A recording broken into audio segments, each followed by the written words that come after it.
प्रस्ताव नाही, मात्र उदय सामंतांसोबत बोलणं झालेलं आहे असं विधान बच्चू कडू यांनी केलेलं आहे। तर 3 ते 4 दिवसांपूर्वी चर्चा झालेली होती असं म्हणत सामंतांनी सुद्धा याला दुजोरा दिलेला आहे। दरम्यान दोघांमध्ये बोलणं झालं, मात्र विधान परिषदेचा निर्णय हा शिंदेच घेतील असं सामंत यांनी सांगितलंय। प्रस्ताव मला वाटतं मलाही तो माध्यमातूनच समजला। एकदा वगैरे ती भेट आमची झाली होती तेव्हा एक चर्चा आणि फोनवरून आम्ही सामंतसोबत थोडं बोलणं झालं होतं, पण त्याच्यात काही स्पष्टता नव्हती।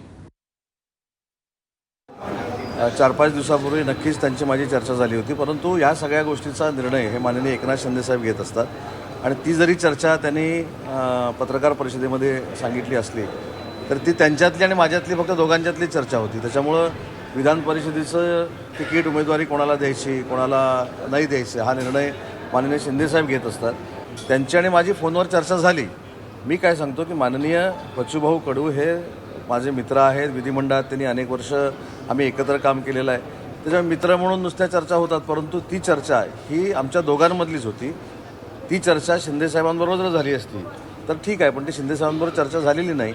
आणि मी सुरुवातीलाच सांगितलं की एकनाथ शिंदे साहेब राज्यसभा, विधान परिषद, विधानसभेची उमेदवारी हे सगळे निर्णय माननीय शिंदे साहेब घेत असतात।